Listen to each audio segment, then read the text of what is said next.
But for now, my job is to introduce Dr. Robert Morton, who is a professor of Chuo University in Tokyo and has done a lot of research on figures like Rutherford Alcock from the sort of end of the 19th, beginning of 20th century in Japan-UK relations. He's published books on A.B. Mitford, on Harry Parkes. His book on Rutherford Alcock has just been completed during his sabbatical at Oxford University. And he's begun work on a book on Josiah Conda, the architect. So we look forward to seeing that, Robert. But Robert, I'm not going to witter on any longer. I'm going to hand straight over to you and say thank you very much for joining the Japan Society. Welcome, and yeah, over to you. Well, thank you, Heidi, and thank you for the wonderful invitation to speak to the Japan Society. It is an honour. And I do want to thank you also, Heidi, for guiding me in a more interesting direction than I would have gone had I been unguided. I came up with an incredibly boring title for this presentation. Heidi said, very nicely. Could you think of something more interesting? So we've got abandon all hope, you who enter. Here's a bit of context that Alcock was saying it in. He wrote, the British government, so this was 3 months after he'd arrived in Japan. He said, the British government are keeping a consular officer as I and many others have had melancholy experience, forever and hopelessly exiled to these remote regions, to realize the last words of the inscription on the gates of Dante's Inferno. So, abandon all hope, you who enter. What is significant about this is it was not written in a note to a friend. It was written in an official dispatch. So at least the Queen and the Foreign Secretary would have read it, and it could have been made public. It was not the kind of letter in which a minister, what we would now call ambassador, should have expressed his feelings so graphically. They were expected to show a bit more grit, a bit more stiff upper lip in their dispatches. But he was feeling frustrated and he didn't care who knew about it. So, Alcock wanted a position in Europe, but the East Asian posts were very difficult to fill because they were remote and you were a lot less likely to come home from them. They were also extremely difficult postings in which so much could go wrong. As a consequence, as Alcock put it to the Foreign Secretary, the better a public servant discharges his duty in China or Japan, the more hopelessly Her Majesty's government would hold out the hope at the end of a few years of removal and employment once more within the pall of civilization. So if you were good at the job, you got stuck there. Anybody could manage being British Minister to Tuscany, for example, but in East Asia, where war could result from, as Alcock put it, any of the endless causes of collision which nearly every day brings, very specialized skills were required. This was brought home by the fact that Britain was fighting a war in China, which had started over a petty matter captured in this image, the Second Opium War. The line between being fatally weak and triggering a dispute which could start a war was terrifyingly thin.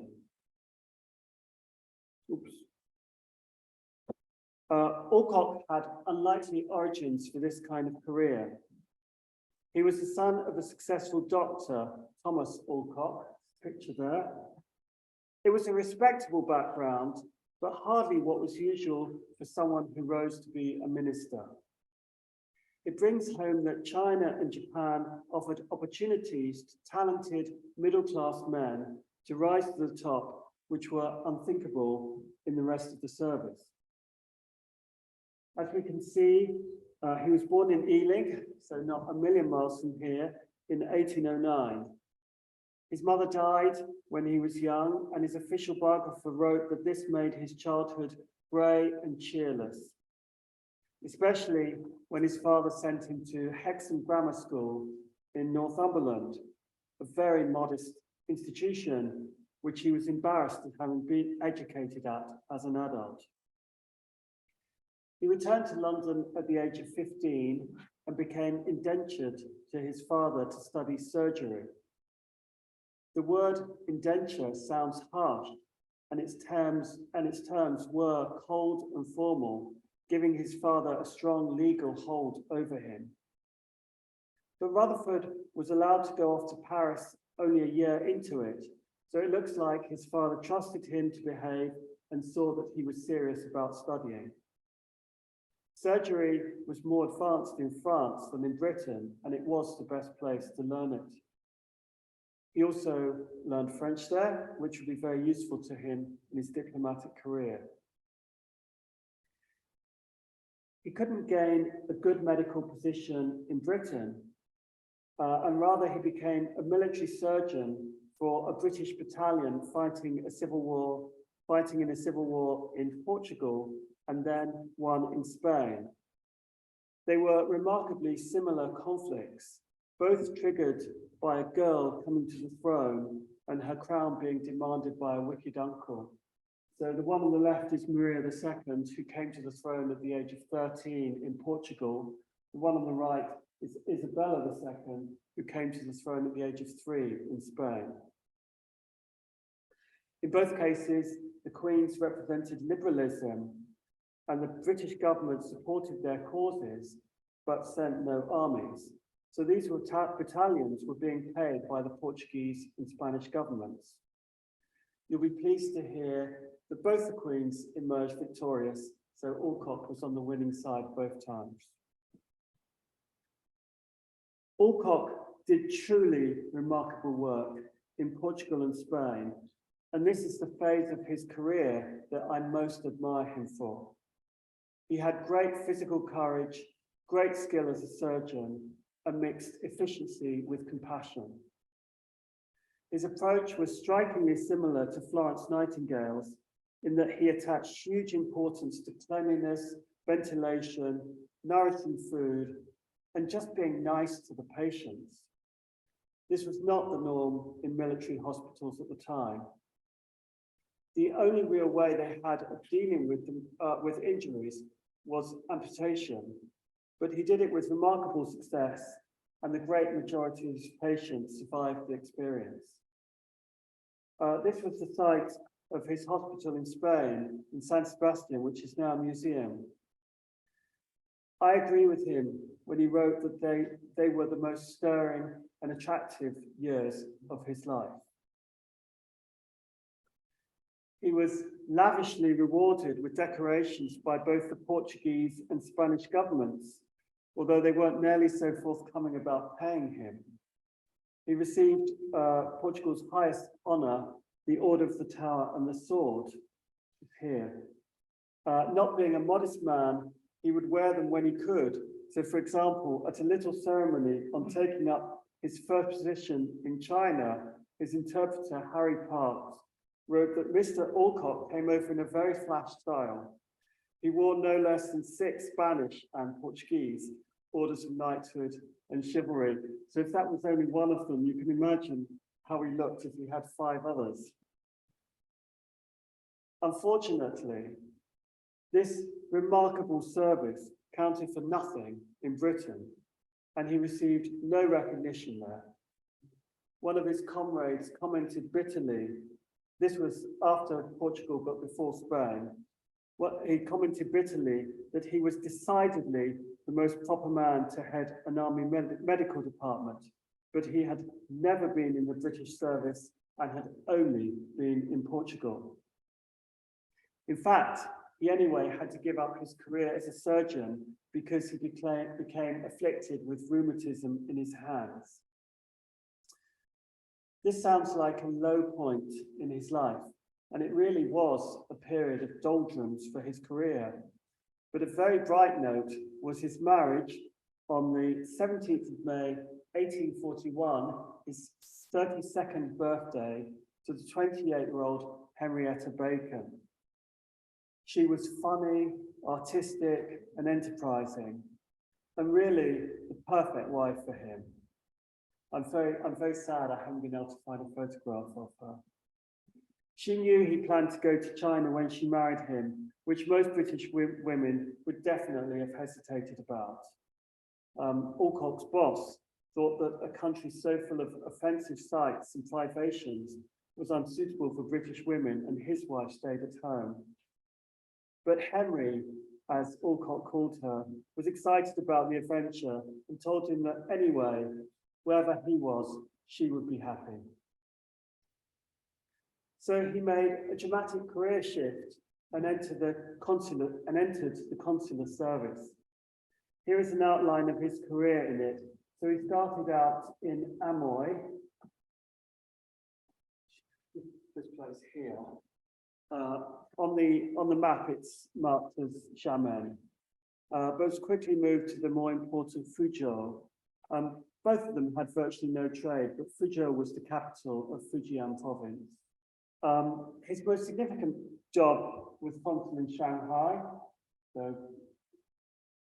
and then it was followed by Guangzhou, which is down by Hong Kong, which was the most senior of the positions. It was the oldest consul position in China, but it was nowhere near as busy as Shanghai. Then you'll see he became minister to Japan in 1859, followed by minister to China. Unfortunately, I won't say lots about Japan, so I have to leave China alone. Apart from just I want to discuss two aspects of his time there. One is with respect to what I think is Alcock's greatest failing as a minister. And that was he never gained the cooperation of merchants, of British merchants there. Many of them were very dodgy, but a crucial part of his job was expanding British trade with China and Japan, and he should have worked with them as the successor Parkes did. Parkes was absolutely idolized by the merchants, but they had nothing but contempt for Alcock. And he described them as the scum of the earth.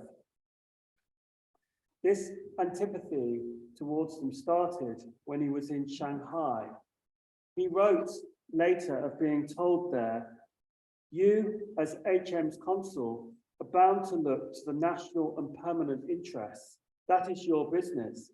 But it is my business to make a fortune with the least possible loss of time. In 2 or 3 years at farthest, I hope to realize a fortune and get away.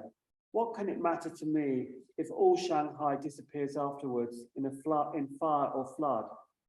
You must not expect men in my position, in my situation, to condemn themselves to years of prolonged exile in an unhealthy climate for the benefit of posterity." Very likely, I mean, many of the merchants did think things like this, but this was actually published in a book. So they read it and they really didn't like being blackened in this way. It would have just been much better if he'd left the point unsaid, because there were times when he needed the help of merchants and they didn't give it to him. And indeed, they took satisfaction in not giving it to him. The second thing to write about from his Shanghai years was very sad, the death of Henrietta at the age of 40. He mourned her deeply. Soon afterwards, he wrote of the aching sense of desolation around and about me, nor through the coming vista do I see any glimpse of lightness left to cheer me on. And this was written on her gravestone, "Well beloved, unforgotten." We see a big change come over him after this loss. Up until her death, he was pretty positive about being in China. But after he lost her, he never stopped trying to escape from East Asia. Unfortunately for him, the Foreign Office had other ideas. And in 1858, he was appointed Consul General to Japan, Britain's first representative to the country following the signing of the Anglo-Japanese Treaty of Amity and Commerce in 1858, which opened Japan to British trade. Alcock would be based in the shogun's capital of Edo, modern-day Tokyo, and consulates will be opened at 3 ports: Hakodate up in Hokkaido, Kanagawa, which is, if you can see, it's just between Edo and Yokohama and Nagasaki. Some of Alcock's reluctance to go to Japan was down to the incredibly low status and salary he was being given. He was told he would have exactly the same responsibilities as Frederick Bruce, the minister to China, but he would only be consul general rather than minister, and on a much lower salary. In fact, it was the same as he had been receiving as consul in Guangzhou. This was a reflection of Japan's low standing rather than Alcock's, but he took it personally.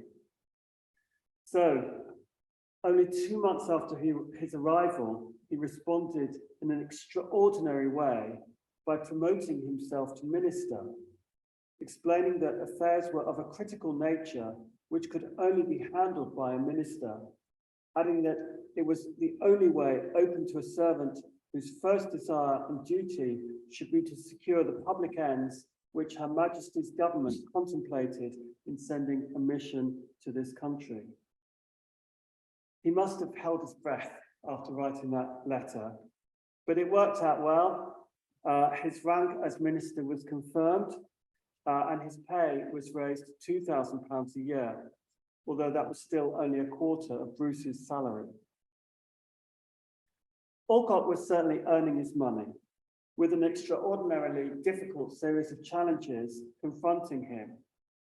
He had to establish diplomatic relations with Japan.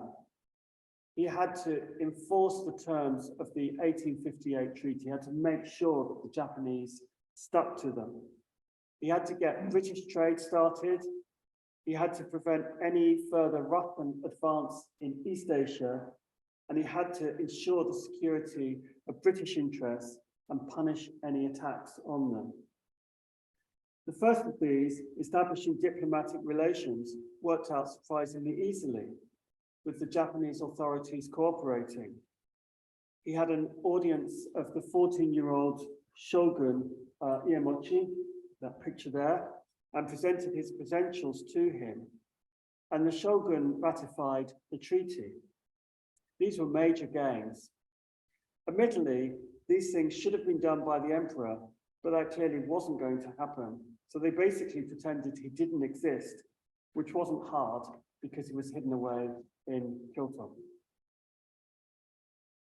Alcock chose the temple of Tozenji for the legation, an idyllic spot in Takanawa, which is a little north of Shinagawa, overlooking Edo Bay. Indeed, he wrote later, "I felt almost doubtful whether a retreat so perfect in every respect could possibly have fallen to my lot without some terrible drawback." There was indeed a terrible drawback, which we'll come to in a moment. So, the second point, enforcing the treaty. This was hard because the Japanese did not like it and looked for ways to undermine it. One way they did this that incensed Alcock was they stretched the definition of Kanagawa, which was listed as the port they would use, to Yokohama. He objected to this because Yokohama was further away from Edo, and also because access to it could be restricted as it had been made into an island by the cutting of a canal around it. So this is the canal.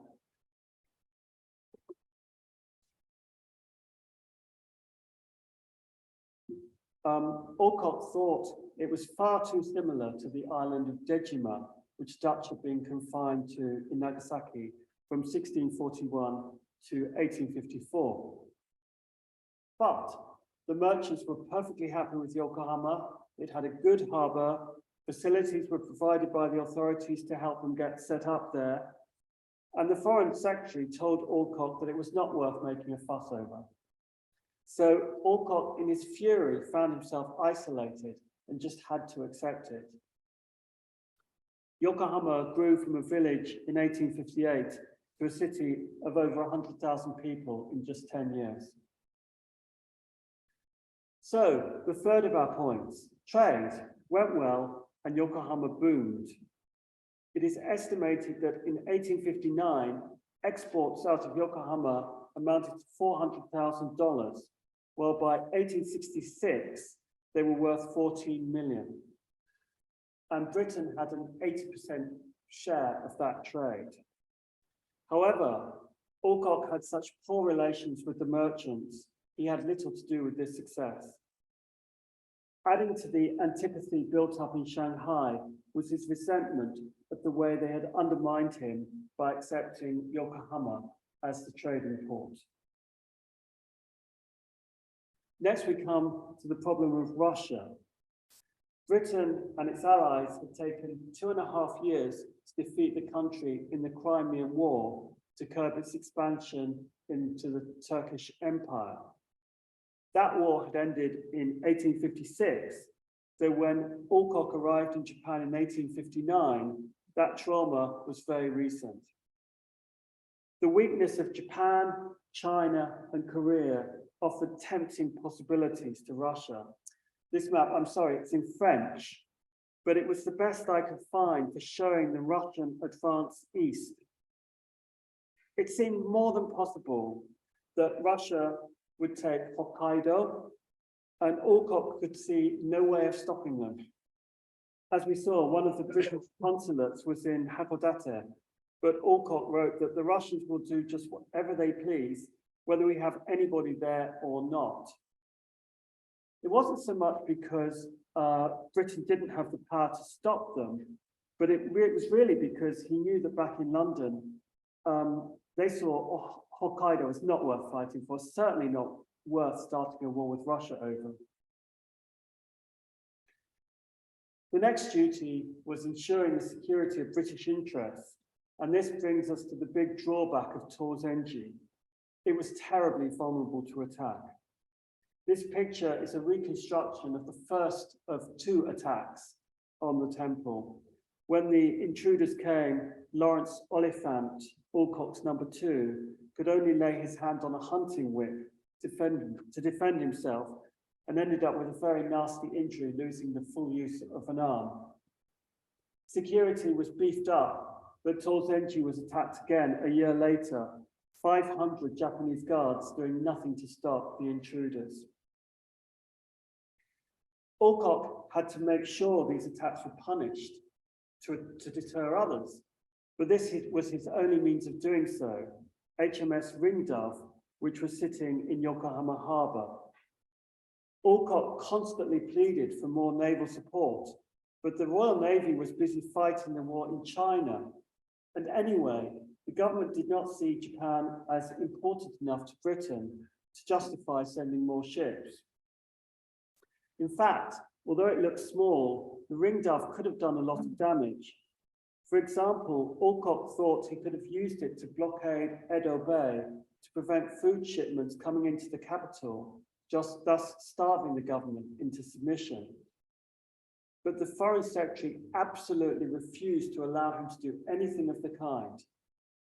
Alcock commented that Britain habitually, after forcing political and commercial relations on other countries, was most reluctant to resort to coercive means for the enforcement of treaties.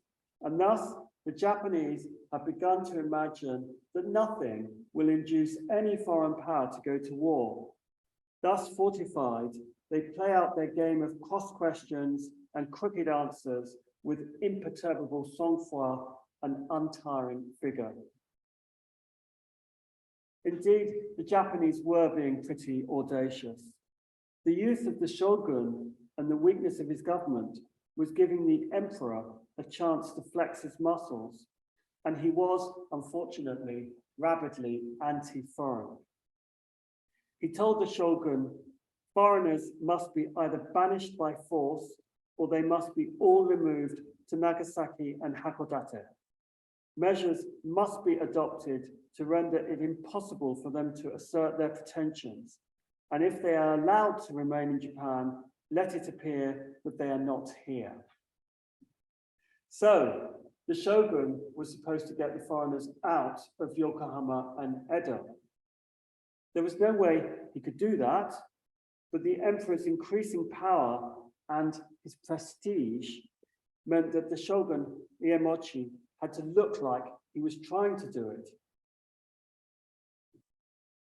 Alcock wasn't terribly worried about this, but for him, the problem was that it showed no respect for a treaty they had ratified only 4 years earlier. But the biggest day-to-day problem for Alcock was poor security and the constant stress of living with the possibility that you could be attacked at any moment. As we've seen, you weren't even safe in your own bed. At the same time, you have to feel sorry for the shogun's regime.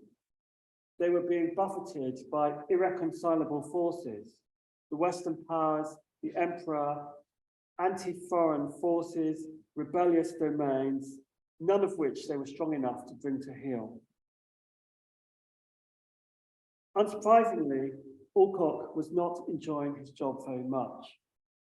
He wrote of seeing some tied-up tortoises plying their limbs in the most futile but persevering efforts to make some progress, adding, "I confess I looked on these unhappy prisoners, exiled from their native element and condemned to a life of endless effort without result, with a strong fellow feeling of sympathy." He asked for sick leave, and even though he had come back from a 2-year break only 4 years earlier, was granted it, meaning he could return to Britain. Actually, there was a solid work-related reason for him to return at that time, because it coincided with the visit of the first Japanese embassy to Europe, tasked with gathering information and adjusting the existing treaties. In London, Alcock adopted a much more sympathetic tone towards Japan, telling the Foreign Secretary that while there had been very little good faith in their dealings, they had real difficulties of no ordinary kind and actual dangers to contend with, threatening the dynasty and the existence of the government, and felt utter powerlessness to answer for the future. Incidentally, that was something that Parkes did. He would be very critical of the government of Japan when he was in Japan, but he was remarkably, surprisingly sympathetic to their problems when he was in London. The result was the London Protocol of 1862 and a big concession from the Western powers. The treaties had stated that further cities would be opened to Western trade, so Edo, Osaka, Kobe, in 1862 and 1863. But Britain and France agreed to defer their opening for 5 years. In return, the Japanese would strictly comply with the treaty, which of course was what they should have been doing anyway. 1862 turned out to be a very significant year for Alcock. On the 19th of June, he was knighted by the Queen, and even better, 2 weeks later, he married Lucy Lauder. And so, as he had just been knighted, she became Lady Alcock. She was 47 and he was 53. He'd known Lucy a long time. She'd been married to the British consulate chaplain in Shanghai, where he'd lived for 9 years. She brought 4 stepchildren to the marriage, who all gave Alcock worries and embarrassments. But she was the perfect wife for him. And going by the descriptions of her, was very like Henrietta, his first wife, in her bright, positive approach to life. Alcock wrote of her that she never made any difficulty in accompanying me to the ends of the earth or making her home and a happy one wherever her husband is. At the time of the marriage, her sons were off making their way in the world, but her youngest, Amy, was 14, and Alcock, who never had any children of his own, would very much treat her as his daughter. When Alcock returned to Japan in 1864, he was strengthened both personally following his marriage and professionally. The growing trade made the British government prepared to commit more resources to supporting him. But his position vis-a-vis the Japanese government had not changed much. They were playing him very cleverly. he wrote that under a flimsy veil of courtesy and goodwill, belied by 100 petty acts of annoyance, they rendered the ratified treaties null and void in effect. An opportunity for Alcock to take action to gain some respect came when Choshu, the domain at the western tip of Honshu, so modern-day Yamaguchi, fired on foreign vessels and was blockading the strait between Kyushu and Honshu, a clear-cut act of war. Choshu was fighting the shogunate, which meant that the situation offered the seductive prospect of gaining the Japanese government's blessing for an attack on this one domain in a short, contained action, which would send a message to the whole nation. Even better, the Dutch, Americans, and French agreed to join in. The stars had perfectly aligned to enable a virtually risk-free strike, and they gained an easy victory over Choshu. The trouble was that Alcock had been specifically and repeatedly instructed that there must be no military action in Japan unless absolutely required by self-defense. This situation didn't fall into that category. Moreover, as the Foreign Secretary pointed out, Britain didn't need to use the Strait, or the inland sea for that matter. So,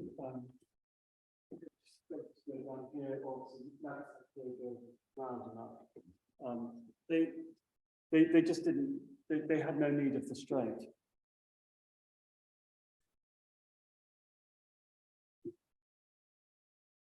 The dread in Britain was that so soon after the end of the war against China, Alcock would be dragging them into a war against Japan.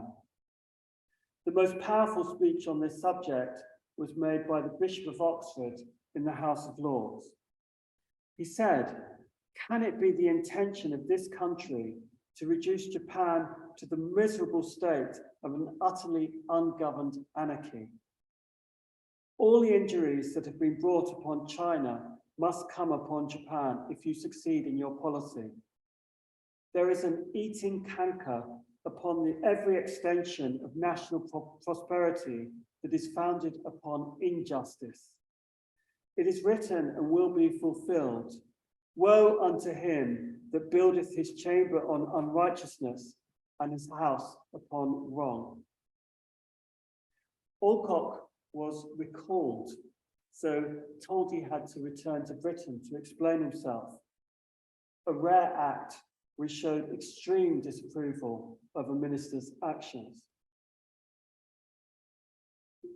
However, the reaction to the strike in Japan was universally positive. Even the merchants there was a consensus among them that Alcock had made an awful lot of mistakes in the past, but he had been absolutely right over this. Their anxiety was that the British government, showing their disapproval of it, would strengthen the Japanese belief that the British would never fight to protect their interests in Japan. But even the Japanese government actively approved the action. Of course, they were happy about it because it punished a rebellious domain, Choshu, but it's perhaps a little surprising that they were so public in praising it. So Onoju, or senior minister, told Russell, British Foreign Secretary, "I have now learned of his, Alcock's, intended departure for his country with deep regret. As envoy extraordinary since the making of the treaty, he has acquired an extensive knowledge of the affairs in Japan and in all respects dealt with them in a proper way. His Majesty the Tycoon, so the Shogun, has therefore directed me to represent to you the desirability of his being sent back to his post in this country after he shall have terminated his affairs in England." Russell decided that he had made a mistake and backtracked. He told Alcock, "The order given to you to return home was by no means to be understood as implying your removal from your post. On the contrary, After hearing from you your explanation of the present state of affairs in Japan, I shall wish you to return at once to Yokohama to perform in Japan such additional meritorious services as may be expected from your tried ability and long experience. By the time Alcock got this, he was in Ceylon, Sri Lanka, and he replied that there was no way he would be returning to Japan. When he got back to Britain, he successfully defended his action, and the feeling was that he had been very unfairly treated. This left the government with the difficult task of what to do with him. They felt they couldn't send him back to East Asia, but nor could they dismiss him from the service. They contemplated making him minister to Greece, but the position of minister to China was vacant. It was a very difficult one to fill because, as we've discussed, it needed such very, very careful handling. He was much the most experienced and best qualified man they had available for it, so that they decided to try and persuade him. He initially flatly refused, but after some hard haggling about money and conditions, he took it. And thus, he became the most powerful British official east of India. Again, because I'm focusing on Japan, I'll leave this alone and instead talk about a couple of aspects of his time in Japan, which I haven't touched on yet. Firstly, about Alcock as a traveller. The Royal Geographical Society called him the pioneer amongst modern explorers of that empire, so Japan. He hadn't made any effort to travel in China, probably because there were many China experts who knew a lot more about the country than he did, and they had written books about it. For someone who wanted to make an impact, Japan was a much more appealing subject. It had only just been reopened, and only diplomats could travel outside a 25-mile limit around the treaty ports. So there was an opportunity for Alcock to become the leading Western authority on the country. He made a splash with his first trip, an ascent of Mount Fuji, making him the first Westerner to climb it, and in a way, more significantly, probably the first man of rank to climb it, because it had been a taboo for any but the lowest classes to go up it. It's what he's most remembered for in Japan today, and there's this little monument on the left to him on the mountain. The picture on the right was probably drawn by him. He was a good artist.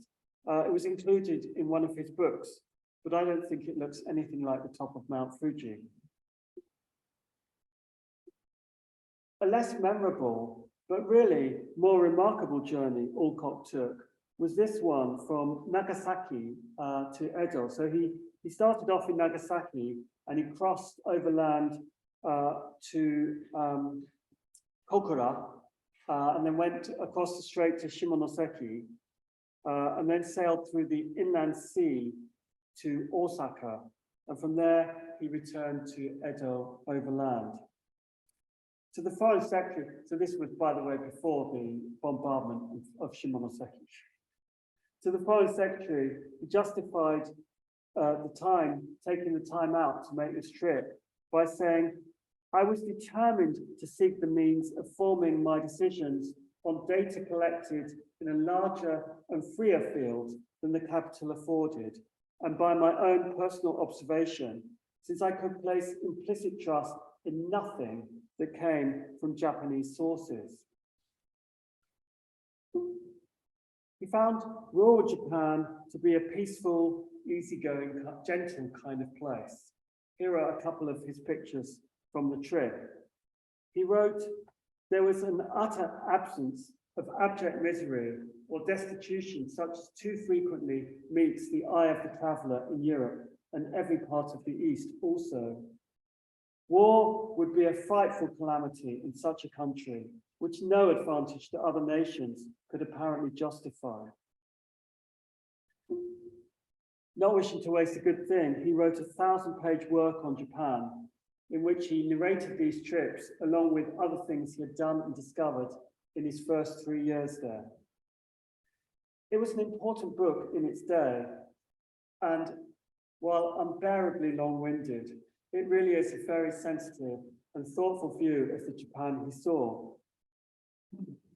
A.B. Mitford, his junior, didn't like it, writing that Alcock's weakness was the idea that he was essentially a writer. He would have been a greater man if he had never written a book about a country which he did not understand. But no Westerner fully understood Japan, and Alcock had come closer to doing so than anybody else so far. It's easy to see why Mitford was so against it. He wanted to claim the crown of Britain's #1 expert on Japan, which he basically did with his much more concise and more reader-friendly Tales of Old Japan, so he was a rival. But something that even Mitford couldn't take away from Alcock was his contribution to the understanding of Japanese arts. He adored Japan's arts and crafts, writing, "Were my friends here half as clever in business as they are in making toys, few nations in the West could compete with them." For the 1862 International Exhibition in London, which was the successor to the really big Crystal Palace 1851 one, Alcock gathered thousands of items, Japanese items, mostly everyday things, so that the British could learn about the country from them. Most of the Japanese who saw them were appalled. The embassy we mentioned earlier visited, and one of its members wrote that it was such a ramshackle assortment of artifacts, I could not bear to look. But another member, Fukusawa Yukichi, wrote that the point of holding expositions is to teach and learn from each other and to take advantage of each other's strengths. It is like trading intelligence and ideas. And it certainly wasn't Alcock's fault that the Japanese government had not contributed high-quality items as other nations had done. However, the British loved the Japanese displays. The Times thought there was scarcely an object shown which does not give some new and special insight into the habits of this extraordinary people. One which particularly did so was catalogue entry 492, short sword of one of the party of assassins which attacked the British legation on the 5th of July, 1861. Never waste something that an assassin leaves.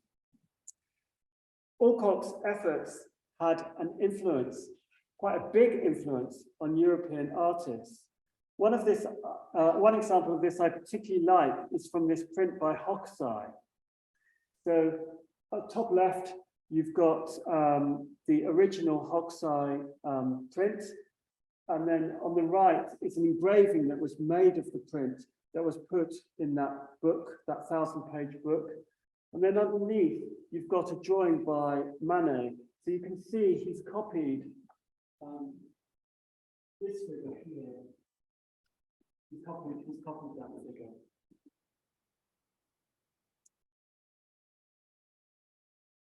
So, how to rate Alcock's time in Japan? Before I start, I need to say this photograph is courtesy of Sebastian Dobson, who was honorary librarian of the Japan Society. And he found it in the Japan Society's collection and took a photograph of it ages ago and very kindly dug it out for me and sent it to me. He and I had never seen this photo anywhere else, so we think this is an exclusive Japan Society image you're looking at.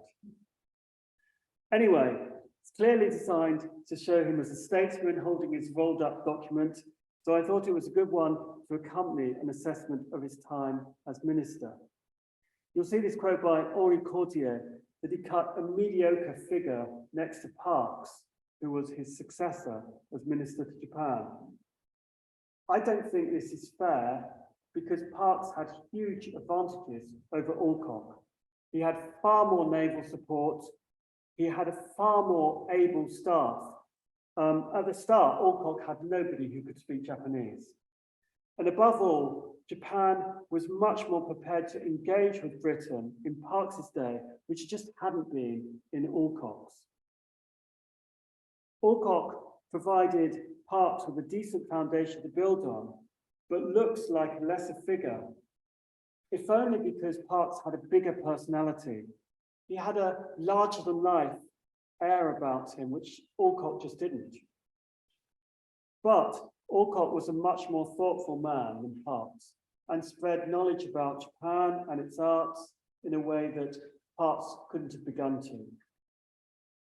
I'd say that Alcock didn't make any real mistakes when there were plenty of opportunities to do so. His poor relations with the merchants didn't make a lot of difference in Japan. It was really when he became minister to China that came back to haunt him. In Japan, I think he did a pretty good job. He did manage to establish diplomatic relations. He didn't start a war with them, which could have happened. His action against Choshu really was very successful and put relations on a much firmer footing. Britain would not come to blows with Japan again until 1941. He couldn't do much to improve security, but his insistence that the government take it seriously did at least mean that attacks on Westerners would be investigated and punished. So this list of achievement, it does sound a little bit unexciting. I feel that his greatest moments were when he was that battlefield surgeon back in Portugal and Spain. And then as consul in Shanghai, we didn't have time to talk about it, but that's when he really seemed to have the Midas touch. In Japan, he didn't, but he had a lot of difficulties to contend with. I think I'll give him a solid B+ for his performance. In some ways, his greatest achievement was to make it back to Britain sound in mind and body. As he put it in 1860, Japan and China try what is in a man to an extent which can only be truly estimated on the spot. Happy the man that goes through such fires and comes out undeft and whole. He was 62 when he retired, and as he lived to the age of 88, he had a long retirement, and it was a very productive one. He did all sorts of interesting and valuable things, particularly in the field of medicine. But his best retirement position was undeniably president of the Royal Geographical Society, which was the most prestigious scholarly group. Being minister to Japan and China hadn't been much fun, but having held these positions opened doors to the highest level of society, even to a middle-class boy from Ealing. One observer wrote that he seldom looked better than when, at the RGS, wearing a broad KCB scarf across his shirt and a contented smile on his face, he accorded presidential approval to distinguished travellers. Thank you for your attention. Thank you very much indeed, Robert. That's fascinating. Very interesting man. I don't know whether any of you heard Robert speak about Harry Potts when we were all online. Yeah, that recording is on our YouTube channel, so if you haven't caught it, do it, because again, it shows Potts as a very, very different character. So the first question, yes. I mean, he had very little support. I think he only had 2 people with him in the legation. Plus, there were Dutch translators, so they would have to translate into Dutch, and then because that was the language that the Japanese understood. In fact, sorry to digress, but they understood Chinese pretty well. And Morrison in Nagasaki, he had come from China and he spoke Chinese, and he was able to get along pretty well with Chinese. But anyway, Dutch was the language that the Japanese government wanted to use. So each of the consulates only had 1 consul and then 1 assistant. So that it was absolute bare bones stuff. the British government really wanted to invest as little as possible in Japan. The second question was, yes, well, he tried to learn Japanese. He believed that they all needed to study Japanese. He thought it was absolutely crucial. And he wrote 2 books on studying Japanese, but he didn't get very far with it.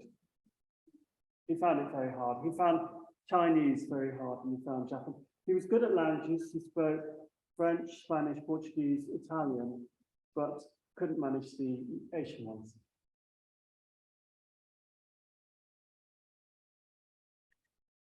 So on the age, so he actually departed from Hong Kong for his position in Japan on his 50th birthday. I think he climbed Mount Fuji so he would have been about 53, 52, 53. He was fit. So he was that kind of age. Yes, I mean, the thing is, it was pretty miserable for him in Japan. They were, particularly the security was very poor. And particularly sickness was terrible.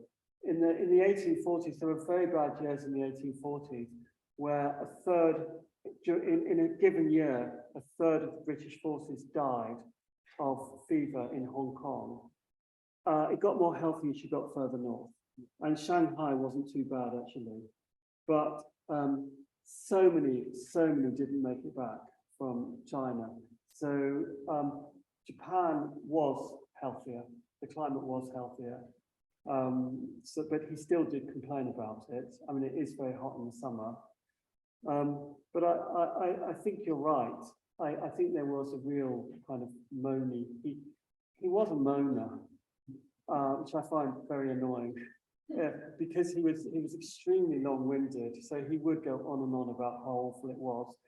I mean, the thing is, the Foreign Office was used to hearing terrible stories of ministers in different parts and consuls.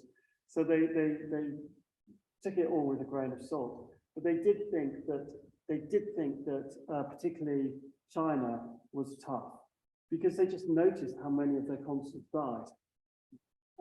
So they did acknowledge that China was very tough, and pay was actually more. The pay for China was very good, and the pay for Japan wasn't too bad by the standards of Europe, but they said, well, we need a lot of money to be able to live a civilized life.